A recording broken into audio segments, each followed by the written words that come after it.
جی بیٹے، اشعار کی تشریح سے پہلے ہم لوگ نظم نعت کی ریڈنگ کر لیتے ہیں تاکہ اس کے صحیح الفاظ کی ادائیگی ہمیں کرنا آ سکے، اور اس کے بعد ہم لوگ تشریح کی طرف چلیں گے۔ تو نظم کا عنوان ہے نعت، اور پہلا شعر ہے اس کا جی: دو عالم کا امدادگار آ گیا ہے، امین آ گیا، غم گسار آ گیا ہے۔ دو عالم کا امدادگار آ گیا ہے، امین آ گیا، غم گسار آ گیا ہے۔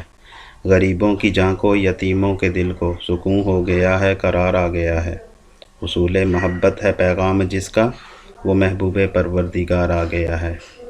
یہ بیٹے لفظ محبت عام طور پر پڑھا جاتا ہے میم کے پیش کے ساتھ، حالانکہ یہ لفظ ہے محبت، میم کے اوپر زبر کے ساتھ پڑھا جائے گا۔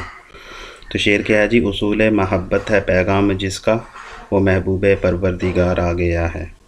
اب انسان کو انسان کا عرفان ہوگا، یقین ہو گیا، اعتبار آ گیا ہے۔ اب انسان کو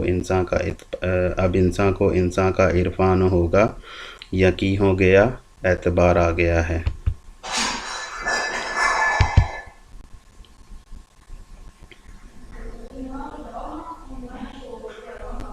آگے بیٹے شعر ہے: بجھے گا نہ جس کا چراغ محبت، وہ پیغمبر ذی وقار آ گیا ہے۔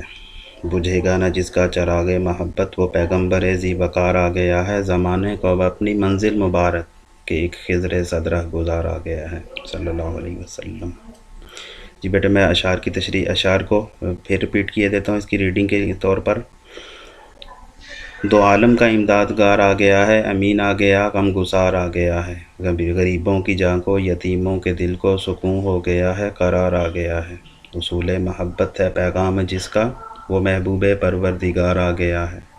اب انسان کو انسان کا عرفان ہوگا، یقین ہو گیا، اعتبار آ گیا ہے۔ بجھے گا نہ جس کا چراغ محبت، وہ پیغمبر ذی وقار آ گیا ہے۔ زمانے کو اب اپنی منزل مبارک کہ ایک خضر صدرہ گزار آ گیا ہے، صلی اللہ علیہ وسلم۔ تو بیٹے یہ انتخاب نعت ہے جلد پنجم سے، مؤلف ہیں اس کے عبدالغفور قمر صاحب۔ آئیے اس کے اشعار کی طرف چلتے ہیں تاکہ ان کی تشریح کی جا سکے۔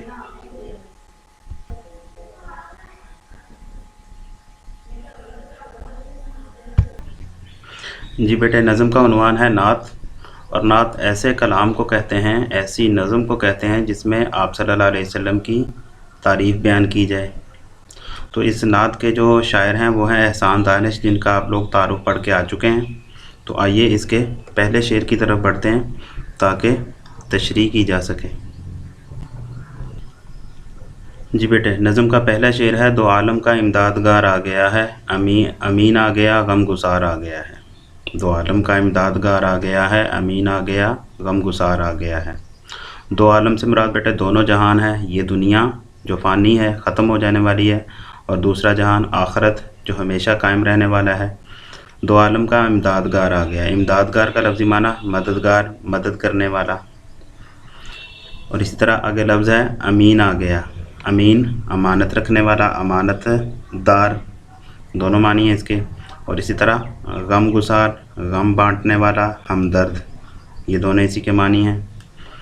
تو یہ تھا اس کے مشکل الفاظ کے معنی۔ اس کا مفہوم کیا بنے گا؟ مفہوم ہے بیٹے دونوں جہانوں میں مدد کرنے والا آ گیا ہے، دونوں جہانوں میں مدد کرنے والا آ گیا ہے، امانت دار اور غم بانٹنے والا ہمدرد آ گیا ہے، امانت دار اور غم بانٹنے والا ہمدرد آ گیا ہے۔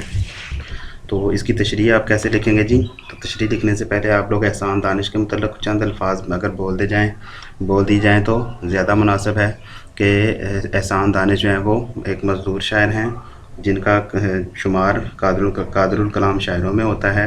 تو احسان دانش نبی کریم صلی اللہ علیہ وسلم کی بارگاہ میں نذرانہ عقیدت پیش کرتے ہوئے تشریح طلب شعر کے پہلے مصرعے میں عرض کرتے ہیں۔ کیسے تحریر کریں گے؟ احسان دانش نبی کریم صلی اللہ علیہ وسلم کی بارگاہ میں نذرانہ عقیدت پیش کرتے ہوئے تشریح طلب شعر کے پہلے مصرعے میں عرض کرتے ہیں کہ اللہ تعالیٰ نے اپنے محبوب صلی اللہ علیہ وسلم کو دو عالم کے لیے، دونوں جہانوں کے لیے، یعنی اس دنیا کے لیے بھی اور آخرت کے لیے بھی مددگار بنا کر بھیجا ہے، مدد کرنے والا بنا کر بھیجا ہے۔ ٹھیک ہے جی؟ اور آپ صلی اللہ علیہ وسلم نے دنیا میں غریبوں، یتیموں اور مسکینوں کی مدد فرمائی، اور آخرت میں آپ صلی اللہ علیہ وسلم اپنے پریشان چاہنے والوں کی مدد فرمائیں گے، یعنی شفاعت کریں گے۔ ٹھیک ہے جی، تو حدیث پاک میں بھی قرآن مجید کی آیت بھی ہے وَمَا أَرْسَلْنَاكَ إِلَّا رَحْمَةً لِّلْعَالَمِينَ، کہ ہم نے آپ صلی اللہ علیہ وسلم کو دونوں جہانوں کے لیے یا تمام جہانوں کے لیے رحمت بنا کر بھیجا ہے۔ تو آپ صلی اللہ علیہ وسلم اس دنیا میں بھی رحمت ہیں اور آخرت میں بھی شفاعت کریں گے، تو ان کے لیے بھی رحمت ہوں گے۔ تو اس لیے کہتے ہیں جی، اس لیے شاعر کہتے ہیں کہ آپ کی ذات دونوں عالم کے لیے، دونوں جہانوں کے لیے رحمت بن کر آئی ہے، جیسا کہ آپ صلی اللہ علیہ وسلم کا فرمان مبارک ہے کہ جو غریب قرضہ اتارنے کی طاقت نہیں رکھتے، جو غریب قرضہ اتارنے کی طاقت نہیں رکھتے، ان کا قرضہ میرے ذمہ ہے، اور قیامت کے روز میری امت کے گناہ گاروں کے لیے میری شفاعت ہوگی۔ ٹھیک ہے جی، تو اسی طرح بیٹے دوسرے مصرے کے اندر شاعر کیا کہتے ہیں جی، تو دوسرے مصرے میں شاعر نے امین کا لفظ استعمال کیا اور غم گسار کا لفظ آپ کے لیے استعمال کیا ہے۔ تو کیا کہتے ہیں دوسرے مصرے میں شاعر کہتے ہیں کہ اللہ نے اپنی مخلوق کی زبانی اپنے محبوب صلی اللہ علیہ وسلم کو الامین کے لقب سے نوازا ہے۔ آپ صلی اللہ علیہ وسلم کی زندگی کو دیکھا جائے تو آپ صلی اللہ علیہ وسلم کا بچپن مکے میں گزرا، جوانی مکے میں گزری، تو نبوت سے قبل کا جتنا بھی زمانہ تھا، اعلان نبوت سے قبل کا جتنا بھی زمانہ تھا، وہ زمانہ وہ تھا جس میں آپ صلی اللہ علیہ وسلم کے اخلاق کو، آپ صلی اللہ علیہ وسلم کے عادات کو، آپ صلی اللہ علیہ وسلم کے اقوال کو دیکھتے ہوئے اہل عرب جو ہے وہ آپ صلی اللہ علیہ وسلم کو صادق الامین کے لقب سے پکارتے تھے۔ تو یہاں پر بھی اسی چیز کا یہاں پر شاعر نے تذکرہ کیا ہے۔ شاعر کیا کہتے ہیں جی کہ اپنے محبوب کو الامین کے لقب سے نوازا، جس سے مراد لوگوں کی امانتوں کی حفاظت کرنے والا ہے، جیسا کہ آپ لوگ بیٹے 9th کلاس میں پڑھ کے آ چکے ہیں۔ سبق ہجرت نبوی پہلا سبق تھا، کیا کہا گیا تھا اس میں کہ ہجرت کے موقع پر حضرت علی رضی اللہ تعالیٰ عنہ کو اپنے بستر پر لٹایا اور فرمایا کہ صبح کو لوگوں کی امانتیں واپس کر کے مدینے چلے آنا۔ تو نہ صرف مسلمان بلکہ عرب کے کفار بھی حضور صلی اللہ علیہ وسلم کو صادق اور امین کہہ کر پکارتے تھے۔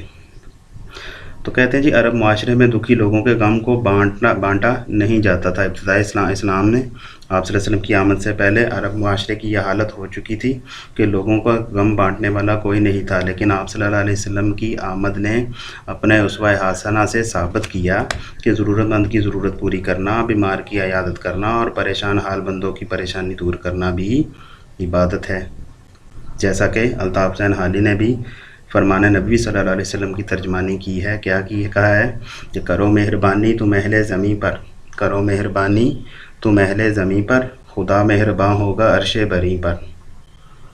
تو یہ تھا بیٹے نظم کا پہلا شعر، امید ہے آپ لوگوں کو سمجھ آ چکا ہوگا۔